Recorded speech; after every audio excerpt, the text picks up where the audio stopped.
S, ಇವತ್ತು ಚಾಮುಂಡಿ ಬೆಟ್ಟಕ್ಕೆ H D. Kumaraswamy ಅವರು ಭೇಟಿ ಕೊಡ್ತಾರೆ.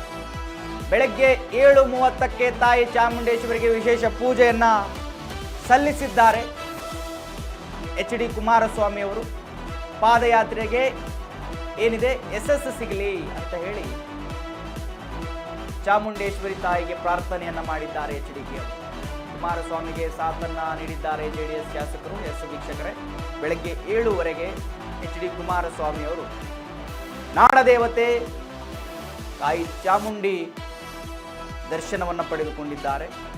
ಚಾಮುಂಡಿ ಬೆಟ್ಟಕ್ಕೆ ಭೇಟಿಯನ್ನು ಕೊಟ್ಟು ಅವರ ದರ್ಶನವನ್ನು ಪಡೆದುಕೊಂಡು ವಿಶೇಷ ಪೂಜೆಯನ್ನು ಸಲ್ಲಿಸಿ ಪಾದಯಾತ್ರೆಯನ್ನು ಹಮ್ಮಿಕೊಂಡಿದ್ದೀವಿ ರೈತರ ಪರವಾಗಿ, ಅದು ಯಶಸ್ಸಾಗಲಿ ಅಂತ ಹೇಳಿ ತಾಯಿಯಲ್ಲಿ ಅವರು ಪ್ರಾರ್ಥಿಸಿದ್ದಾರೆ. ಸೊ ಎಲ್ಲ ಸಿದ್ಧತೆ ಮಾಡಿಕೊಂಡು ಕುಮಾರಸ್ವಾಮಿಯವರು ಪಾದಯಾತ್ರೆ ಮಾಡೋದಕ್ಕೆ ರೆಡಿಯಾಗಿ ನಿಂತಿದ್ದಾರೆ. ಇನ್ನೇನು ಕೆಲವೇ ಕ್ಷಣಗಳಲ್ಲಿ ಪಾದಯಾತ್ರೆ ಸ್ಟಾರ್ಟ್ ಆಗುತ್ತೆ. ಆ ಪಾದಯಾತ್ರೆಯಲ್ಲಿ ಬಹಳಷ್ಟು ಜನ ರೈತರು ಭಾಗಿಯಾಗ್ತಾರೆ. ಯಾರಿಗೆಲ್ಲ ಈ ಯೋಜನೆ ಬೇಡ ಅಂತ ಇದೆಯಲ್ಲ ಅವರು ಭಾಗಿಯಾಗ್ತಾರೆ. ಸೊ ಈ ಪಾದಯಾತ್ರೆ 3 ದಿನಗಳ ಕಾಲ ನಡೆಯುತ್ತೆ. 3 ದಿನಗಳ ಕಾಲ, ಇವತ್ತು 9, ನಾಳೆ 10, 11. 11ನೇ ತಾರೀಕು ಬೆಂಗಳೂರಿನ ಫ್ರೀಡಂ ಪಾರ್ಕ್ಗೆ ಬಂದು ಪಾದಯಾತ್ರೆ ತಲುಪುತ್ತೆ. ಅದಾದ ನಂತರ ವಿಧಾನಸೌಧ ಚಲೋ ಅಂತ ಹಮ್ಮಿಕೊಂಡಿದ್ದಾರೆ. ಸೊ ಆ ಒಂದು ಪಾದಯಾತ್ರೆಯ ನಂತರ ವಿಧಾನಸೌಧ ಚಲೋವನ್ನು ಕೂಡ ಅದು ಒಂದು ವಿಭಿನ್ನ ರೀತಿಯಲ್ಲಿ ಪ್ರೊಟೆಸ್ಟ್ ಮಾಡ್ತಾರೆ. ಸೊ ಇದರಿಂದ ಒಟ್ಟಿನಲ್ಲಿ ರೈತರಿಗೆ ಏನು ಅನ್ಯಾಯ ಆಗದೆ ಇದ್ರೆ ಸಾಕು. ರೈತರಿಗೆ ಇಷ್ಟ ಇದೆ, ನಮಗೆ ಸರಿ ಇದು ಫಲವತ್ತಾದ ಭೂಮಿ ಇಲ್ಲ, ನಾವು ಬೇರೆ ಕಡೆ ಕೃಷಿ ಮಾಡ್ತೀವಿ, ನಮ್ಮ ಜಮೀನನ್ನು ತಗೊಳ್ಳಿ ಅಂತೇಳಿ ರೈತರು ಒಪ್ಪಿಕೊಂಡು ಸರ್ಕಾರಕ್ಕೆ ಕೊಟ್ಟರೆ ಓಕೆ. ಬಟ್ ಇಲ್ಲೇನಾಗ್ತಿದೆ, ರೈತರ ವಿರೋಧ ಇದೆ. ಆ ಕಾರಣಕ್ಕೋಸ್ಕರ ಇವಾಗ ಪಾದಯಾತ್ರೆಯನ್ನು ಹಮ್ಮಿಕೊಳ್ಳಲಾಗಿದೆ. ಎಸ್, ಇದರ ಬಗ್ಗೆ ಇನ್ನಷ್ಟು ಮಾಹಿತಿ ಕೊಡೋದಕ್ಕೆ ನಮ್ಮ ಪ್ರತಿನಿಧಿ ಜೋಯಲ್ ಅವರು ನನಗೆ ಫೋನ್ ಸಂಪರ್ಕದಲ್ಲಿ ಸಿಗ್ತಾ ಇದ್ದಾರೆ. ಎಸ್ ಜೋಯಲ್, ನೋಡಿ, ಭಾಳ ಚರ್ಚೆ ಆಗ್ತಾ ಇತ್ತು ರಾಜ್ಯದ ಮೂಲೆ ಮೂಲೆಯಲ್ಲಿ ಬಿಡದಿ ಟೌನ್ಶಿಪ್ ವಿರೋಧದ ಬಗ್ಗೆ ಮತ್ತು ಸ್ವಾಧೀನಪಡಿಸ್ಕೊಳ್ತಾ ಇದ್ದಾರಲ್ಲ, ಅದು ಏನು ಭೂಮಿ, ಅದ್ರ ಬಗ್ಗೆ ಭಾರಿ ಚರ್ಚೆ ಆಗ್ತಾ ಇತ್ತು. ಎಲ್ಲ ಒಂದು ಕಡೆ ಮತ್ತೆ ಸ್ವಲ್ಪ ತಣ್ಣಗಾಗಿತ್ತು. ಈ ನೀಟ್ ಆಗಿರ್ಬೋದು, ಮತ್ತೊಂದಾಗಿರ್ಬೋದು, ಮತ್ತು ಕುಮಾರಸ್ವಾಮಿ ಅವರ ತಾಯಿಯವರು ನಿಧನ ಹೊಂದಿದ್ರಿಂದ ಸ್ವಲ್ಪ ಮುಂದೂಡಲಾಗಿತ್ತು. ಸ್ವಲ್ಪ ತಣ್ಣಗಾಗಿದ್ದು ಮತ್ತೆ ರಾಜ್ಯದಲ್ಲಿ ಸದ್ದು ಮಾಡ್ತಾ ಇದೆ. ಇವಾಗ JDS ನಿಂದ ಇವತ್ತಿನಿಂದ ಪಾದಯಾತ್ರೆ ಸ್ಟಾರ್ಟ್ ಆಗುತ್ತೆ. ಸೊ ಹೆಚ್ಚಿನ ಮಾಹಿತಿ ಕೊಡೋದಾದ್ರೆ ಏನಿದೆ ಜೋಯಲ್?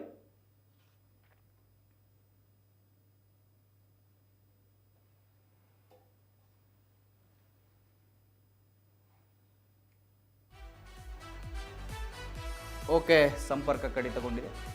ಎಸ್ ವೀಕ್ಷಕರೇ, ನೋಡಿ, ಬಿಡದಿ ಟೌನ್ಶಿಪ್ ಭಾರಿ ಚರ್ಚೆ ಆಗ್ತಾ ಇದೆ. ಅದಕ್ಕೊಂದು ತಾರ್ಕಿಕ ಅಂತ್ಯ ಸಿಗಬೇಕಷ್ಟೆ.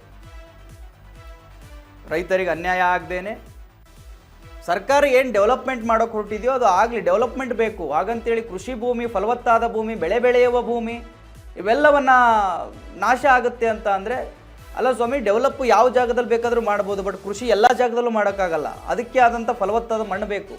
ಆ ಮಣ್ಣಲ್ಲಿ ಫಲವತ್ತತೆ ಇದೆ, ಬೆಳೆ ಕೊಡ್ತಾ ಇದೆ, ರೈತರು ಜೀವನ ನಡೆಸ್ತಾ ಇದ್ದಾರೆ, ಹೈನುಗಾರಿಕೆ ಆಗ್ತಾ ಇದೆ.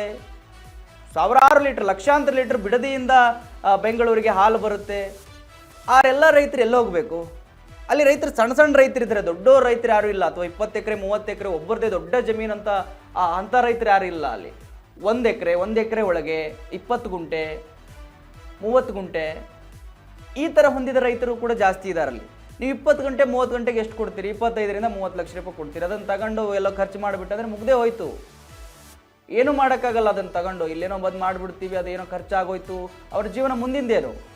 ಆ ಇರೋ 1 ಎಕರೆನೋ 20 ಗುಂಟೆನೋ 30 ಗುಂಟೆನೋ ಜಮೀನನ್ನು ನಂಬಿಕೊಂಡು ಅವ್ರು ಜೀವನ ನಡೆಸ್ತಾ ಇರ್ತಾರೆ. ಆ ಜಾಗದಲ್ಲಿ ಅದರಲ್ಲೇ ಮನೆಯನ್ನು ಕಟ್ಕೊಂಡು, ಅದರಲ್ಲೇ ಹೈನುಗಾರಿಕೆ ಮಾಡಿಕೊಂಡು, ಸ್ವಲ್ಪ ಜಾಗದಲ್ಲಿ ಮತ್ತೊಂದು ತರಕಾರಿ ಬೆಳ್ಕೊಂಡು ಅದ್ಭುತವಾದ ಜೀವನ ನಡೆಸ್ತಾ ಇದ್ದಾರೆ, ನೆಮ್ಮದಿಯ ಜೀವನ ನಡೆಸ್ತಾ ಇದ್ದಾರೆ. ಆ ಜೀವನಕ್ಕೆ ಕಲ್ಲು ಹಾಕುವ ಪ್ರಯತ್ನ ಮಾಡಬಾರ್ದು ಅಷ್ಟೇ. ಒಳ್ಳೆ ಕೆಲಸ, ಡೆವಲಪ್ಮೆಂಟ್ ಆಗಲಿ, ಬೆಂಗಳೂರು ಟ್ರಾಫಿಕ್ ಕಡಿಮೆ ಆಗೋದಕ್ಕೆ ಏನಾಗಬೇಕು ಆಗಲಿ, ಬಟ್ ಅದಕ್ಕಿಂತ ಬೇರೆ ಬೇರೆ ಜಾಗಗಳು ಬೇಕಾದಷ್ಟಿದ್ದಾವೆ ಕರ್ನಾಟಕದಲ್ಲಿ.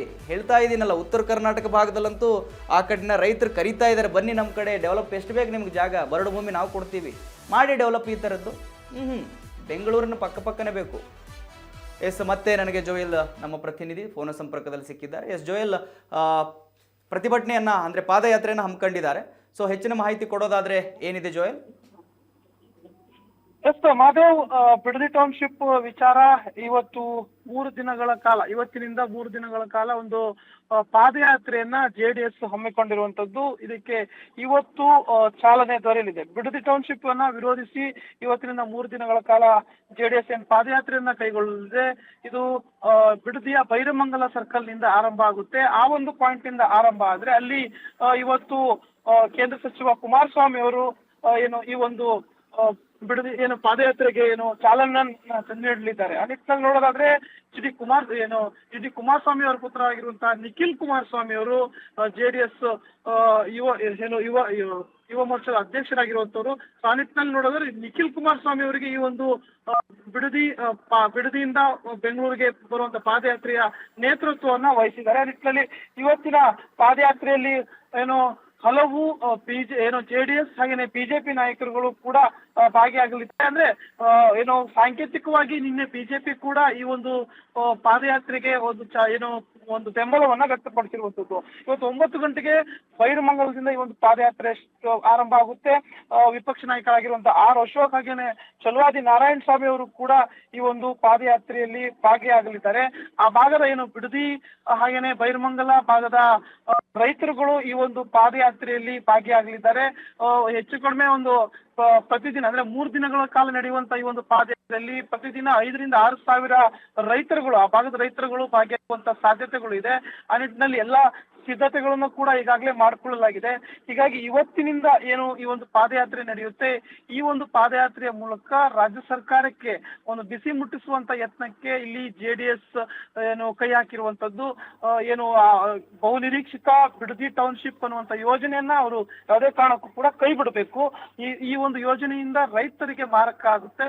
ರೈತರ ಫಲವತ್ತಾದ ಭೂಮಿ ಇಲ್ಲಿ ಸರ್ಕಾರದ ವಶ ಆಗುತ್ತೆ. ಹೀಗಾಗಿ ಈ ಒಂದು ಯೋಜನೆಯನ್ನ ಕೈ ಬಿಡಬೇಕು ಅನ್ನುವಂಥದ್ದು ಪ್ರಮುಖವಾದಂತಹ ಒಂದು ಉದ್ದೇಶ. ಆ ನಿಟ್ಟಿನಲ್ಲಿ ಹಳೆ ಮೈಸೂರು ಭಾಗದಲ್ಲಿ JDS ಪ್ರಾಬಲ್ಯ ಹೊಂದಿರುವಂತಹ ಒಂದಷ್ಟು ಕ್ಷೇತ್ರಗಳೇನಿದೆ ಅಲ್ಲಿ ಈ ಒಂದು ಪಾದಯಾತ್ರೆಯ ಮೂಲಕ ಮತ್ತಷ್ಟು JDSಗೆ ಶಕ್ತಿ ಸಿಗುವಂತಾಗುತ್ತೆ. ಆ ನಿಟ್ಟಿನಲ್ಲಿ ನಿಖಿಲ್ ಕುಮಾರಸ್ವಾಮಿ ಅವರಿಗೂ ಕೂಡ ವೈಯಕ್ತಿಕವಾಗಿಯೂ ಕೂಡ ಈ ಒಂದು ಪಾದಯಾತ್ರೆ ಏನಿದೆ ಇದು ಕೆಲವೊಂದು ಕಡೆ ಪ್ಲಸ್ ಪಾಯಿಂಟ್ ಅಂತಾನೆ ಹೇಳ್ಬೋದು. ಸಾಕಷ್ಟು ಈ ಭಾಗದಲ್ಲಿ ಒಂದಷ್ಟು JDS ಪ್ರಾಬಲ್ಯ ಹೊಂದಿರುವ ನಿಟ್ಟಿನಲ್ಲಿ JDS ಮತದಾರರನ್ನ ಮತ್ತಷ್ಟು ಸೆಳೆಯುವಂತಹ ಪ್ರಯತ್ನ ಹಾಗೆ ರೈತರನ್ನ ತನ್ನತ್ತ ಸೆಳೆಯುವಂತ ಪ್ರಯತ್ನ ಕೂಡ ಇದಾಗಿರಲಿದೆ. ಹೀಗಾಗಿ ಜೋಯಲ್ ಸಂಪರ್ಕದಲ್ಲೇ ಇರಿ, ಒಂದು ಬ್ರೇಕಿಂಗ್ ಇದೆ. ನಾನು ನಿಮ್ಗೆ ಮತ್ತೆ ಇನ್ನಷ್ಟು ಮಾಹಿತಿಯನ್ನು ಪಡ್ಕೊಳ್ತೀನಿ.